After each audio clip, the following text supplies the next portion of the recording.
That's the argument. Well, look, let's get a Labour voice on. Let's talk to an old friend of the show, Brendan Chilton. He's a Labour councillor. He's also Chief Executive of the Independent Business Network. Good afternoon to you, Brendan. Good afternoon, Julia. It's good to see you. Lovely to see you as well. In terms of the debate last night, what did you make of it? You look. I know you're partisan. I know you are. You're a Labour councillor, for goodness sake. But honestly, did you think that Starmer won? To be honest with you, Julia, I thought it was a fairly even draw. But I do think Starmer did look like a prime minister in waiting. I thought he had greater empathy with the audience. The polling suggested people thought he was more likeable and more Yeah. relatable. I think Rishi Sunak unfortunately did make himself look very out of touch on a number of occasions, particularly when talking about the NHS and saying, well, waiting times are coming down, but they're coming down because they were higher than they were before. That was a wonderful little exchange, wasn't it? The waiting times are coming down, and Keir Starmer says, but that's because you said they were at this level when you said you wanted to bring them down, and then they went up. And how can you say they've gone down? He goes, because they've gone down from where they were when they were higher. It was a bit laughable, that exchange, wasn't it? It was. And I think on the key important issues for Labour, that when people look at the Labour Party, given the history under Jeremy Corbyn, they want to know that a future Labour Prime Minister would keep this country safe. And I think Keir Starmer very clearly demonstrated that the national security would be safe under his Labour government. I think he also demonstrated another key test for Labour, which is economic stability. The public do look harder at a Labour government when it comes to managing the economy. And I think last night Keir Starmer was very convincing in saying to the people what taxes he would increase, what ones he wouldn't. And it's emerged today, of course, that the £2,000 suggestion by the Prime Minister, civil servants in the Treasury advised against using that statistic. Well, they also said, crucially, I'm just to cover it, James Bowler, who's the Treasury's top civil servant, he's actually only emerged today, but he wrote in a letter on June the 3rd, so it's 2 days ago, replying to a Labour frontbencher, that the Tory claims about Tories' tax plans should not be presented as having been produced by the civil service, which is what Tory spinners were saying in the spin room in ITV last night, that figure, they said, well, we've got political special advisors gave a summary of what they believe Labour's tax plans are to civil servants in the Treasury, and this is what they believe they'll cost. But again, Labour are saying, but you're making up our policies, is their response. So of course you're going to get the numbers you want. But civil service are going, nothing to do with us, Gov. Was us, Governor. I think the key thing, though, last night, those two tests, economic competence and safeguarding national security, Labour passed. And as you were just saying with your guest, Julia, given the Labour Party's huge lead in the polls right now, the Labour Party isn't complacent. We shouldn't be complacent, but we don't necessarily at this stage need to come out swinging. I would just say, though, I do think as we go through this campaign, further clarity on how certain policy objectives are going to be achieved will be required. We're only in week.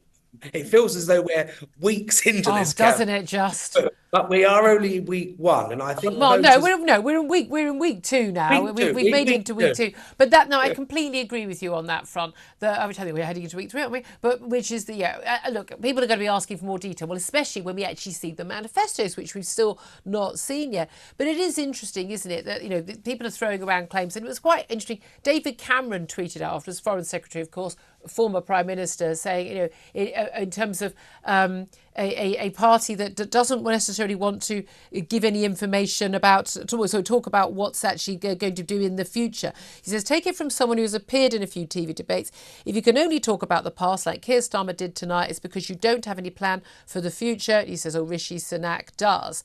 Now, that's sort of quite a selling point. But of course, Rishi Sunak constantly talks about what the other side is going to do, because actually he doesn't like his own record in government. He knows his own record in government is the reason why Labour are 20 points ahead.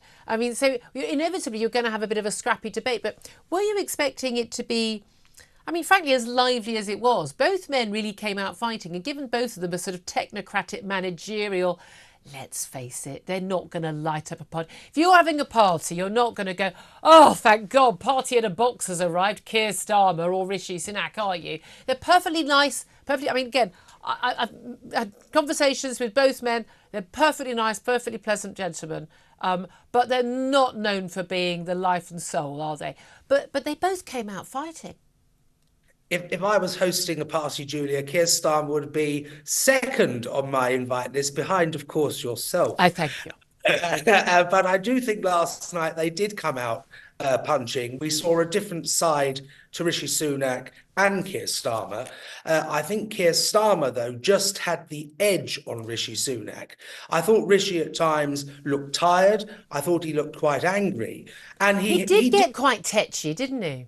He did, and it's not good for a prime minister to get tetchy and to lose control. I think it shows the pressure he's under and the challenge he's having from within his own party, given their position in the polls. Of course, Lord Cameron's contribution, he was the future once, and who knows, in a few months he may be the Tories' future again if he decides to put his hat back in the ring. We've obviously got several weeks to go before this campaign. Oh, don't remind us, for the love of God. The manifestos are yet to be published, but I do think we have seen a changed Labour Party. Keir Starmer is out there fighting. We've got to do more on the detail as this campaign rolls on, and I expect that will happen when the manifesto is This published. is the key thing. How changed is Keir Starmer? He says he doesn't want to go back into the EU, but you and I were both on the same side on the Brexit issue. You were chair of Labour Leave. Now, this is a man who basically spent 4 years under Jeremy Corbyn's leadership, basically trying to undermine the Brexit referendum that you and I have campaigned so hard to actually get and to win. Now, there is an element where he says he's a completely different person. We can trust him on defence, but he also spent 4 years trying to get Jeremy Corbyn elected as Prime Minister and said he thought he'd be a very good Prime Minister. This is a man who says he's tackling anti-Semitism. This is a man who was quite happy to try and spend 4 years trying to get Jeremy Corbyn, a man who I'm quite happy to call right here on air. I believe him, in my personal view, to be an anti-Semite. Someone who spends that much time with anti-Semitic people, who doesn't punish people for anti-Semitism in his party, I've got very big questions about. How do we know Keir Starmer's changed? I mean, he might have changed what he says. Has he changed what he thinks? Well, I think you can only judge an individual by what they do. And of course, in this election, Jeremy Corbyn is not standing as a Labour candidate. He was refused by the party. And of course, I think Keir Starmer has taken very strong action to drive anti-Semitism from out of the Labour Party. You will always, unfortunately, have idiots that get into political parties, but he has, by and large, I think, crushed that scourge. Now, in terms of on the European Union, of course, next year, the European Treaty will be negotiated again by whoever forms the next UK government. Again, in the manifesto, we need Labour to spell out exactly what their priorities for that renegotiation would be. Yeah, don't we just? We do, of course, have the added complication in this election that Mr Farage is standing, and I know. Oh, is he? He didn't mention that. I know, apparently he is, yes. So there's a lot of attention, of course, on the impact that will have on the Conservatives. But Labour need to be very careful. Yeah. As this campaign rolls on, we in our soon-to-be, I hope, new red wall seats don't lose votes to reform because of mistakes we may make on our European policy. That's very interesting. Just final thing I want to bring to you, and I'll play a quick clip, and I know we've got a caller on this as well, coming up in just a moment as well. The extraordinary exchange about private healthcare as a result of a question from Julie Etchingham, the ITV chair of that debate. Let's have a little watch and a listen of what was asked and what both men said. If you had loved ones on a long waiting list for surgery, would you, if you felt that that was the only way forward, use private healthcare? Rishi Sunak? Yes. Keir Starmer? No. Absolutely no if your loved one was on a waiting list for surgery? No. Thank you very much. I don't use private health. Okay. I use the NHS.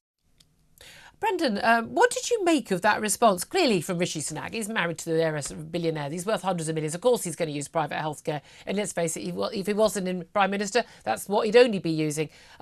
Let's face it, Keir Starmer is also a wealthy man, not in Sunak territory, but a wealthy man. Is he honestly saying that if his wife or children were in need of an operation. There was a long waiting list on the NHS and they could die if they had to wait on that waiting list, which, by the way, is happening to people every single day right now. People are dying because they're on waiting lists and they die before they get treatment, that he wouldn't use some of his not insignificant funds to pay for a private health care. Do you really believe him? I think any family member would do anything they can to ensure a relative. So he was lying? I don't think he was lying. I think obviously his job as a future Labour Prime Minister is to ensure that people don't need to go to private healthcare. But wouldn't a more adept politician have said that? Wouldn't Tony Blair have easily been able to say, under a Labour government, no one should need to do that, and it wouldn't happen? That's how you jump around it. He put his principles in front of the lives of his wife and children. I mean, I've got what I was saying on the show earlier. Bit of a frosty breakfast this morning, I'd expect, in the Starmer household. I think one of the things that Keir Starmer is he's an incredibly honest man, and if he said that, I don't necessarily disagree that he would not put his principles first. Sorry, love, we owned a £2 million house in Islington. We got hundreds of thousands in savings. I've actually come from money, even though my dad was a toolmaker because he ran the factory. We actually owned land to the family. But you know what? It's been lovely knowing you. Sorry you need that cancer operation and we could pay for it with 15 grand of our savings, but I'm not going to pay for it. Are you serious? I mean, I think that's weird. I personally would do anything to help a relative of mine if I could to get private healthcare. I think the key point, though, is his job as a Labour Prime Minister is to make sure people don't need to face that choice. And of course, at the moment in the country, many people couldn't afford that luxury. No. And so for a lot of people, it's not a luxury. I know people on below average incomes who've used up their life savings paying for healthcare for their family members. People remortgaging their home to pay for healthcare. The system is up the spout, but there we are. I'm intrigued to get your reaction to that. Brendan Chilton, always a pleasure. Do come back on again soon. Labour Councillor, Chief Executive of the Independent Business Network.